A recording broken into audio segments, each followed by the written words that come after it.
महर्षि पतंजलि ने योग दर्शन के अंदर प्राणायाम का महत्व बताते हुए बताया है कि प्राणायाम करने वाले व्यक्ति का ज्ञान बढ़ता है। अज्ञान की परत जो मन के ऊपर बैठी हुई होती है वो हट जाती है, दूर हो जाती है। इसी प्रकार से स्वामी जी ने सन्यासी के लिए नहीं बल्कि हर व्यक्ति के लिए कहा है कि उसको भी सबको प्राणायाम अवश्य करना चाहिए। अब बोला इसीलिए ब्राह्मण अर्थात ब्रह्मविद सन्यासी को उचित है कि ओंकार पूर्वक सात या हड्डियों से प्राणायाम के जो मंत्र हैं वो सात हैं, ओम भू ओम स्वः ओम स्वः, इसी प्रकार से उनका उच्चारण करते हुए प्राणायाम करना चाहिए। और प्राणायाम कम से कम 3 बार करना चाहिए। जितना जितना हम अपना समर्थ बढ़ाते चले जाएंगे उतना उतने प्राणायाम से हमारा ज्ञान बढ़ेगा, तीक्ष्ण होगी और उतना उतना हम आगे बढ़ेंगे, ऊपर उठेंगे। प्राणायाम केवल शारीरिक नहीं मानसिक और आत्मिक उन्नति भी होती है, क्योंकि उपासना करने के लिए एक स्थान पर लंबे काल तक निश्चित होकर के एक ही आसन में बैठने की आवश्यकता है। इस प्रकार से आप विद्यार्थियों को थोड़ी थोड़ी देर के बाद आपकी बैठने की स्थिति को ठीक करवाना पड़ता है। थोड़ी देर के बाद आप लोग उठ के बैठ जाते हैं, क्योंकि आसन किसे कहा जाता है, जितने समय तक आसन लगाना है उतने समय तक सीधे होकर के बैठना पड़ता है।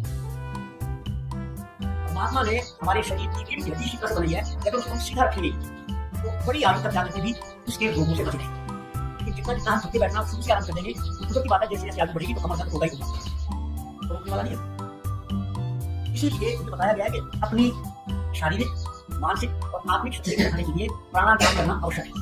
हमारा शरीर चलता है, सांस लेते हैं, सांस के कारण अगर सांस 1 मिनट के लिए बंद हो जाए तो क्या होगा, वो शरीर जीवित रहेगा क्या?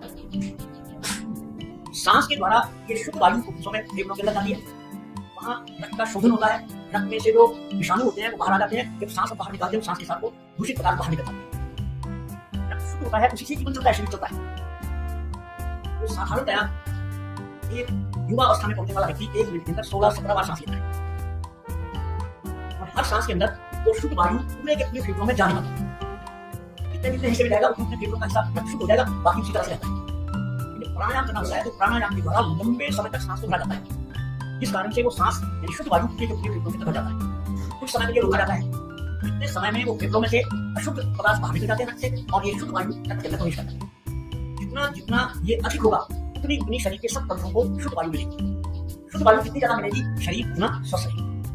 शरीर स्वस्थ रहेगा तो हम ठीक सब प्रकार के काम वो ठीक प्रकार से करने में समर्थ होंगे। लेकिन अगर शरीर रोगी है तो ना ठीक प्रकार से बैठ पाएंगे, जब बैठ नहीं पाएंगे तो ध्यान नहीं होगा, तो जिस कारण से अध्यात्म की तरफ हम आगे बढ़ नहीं पाएंगे, पीछे पीछे हटना शुरू कर देंगे। इसी कारण से इस प्रकार की अवस्था जो है अपने बनाए रखनी चाहिए कि ओंकार पूर्वक इन 7 हड्डियों से विधि पूर्वक प्राणायाम जितनी शक्ति हो उतना करना चाहिए। प्राणायाम के कारण कई बार चक्कर भी होने लग जाता है, तो नियम है कि अब आप जितने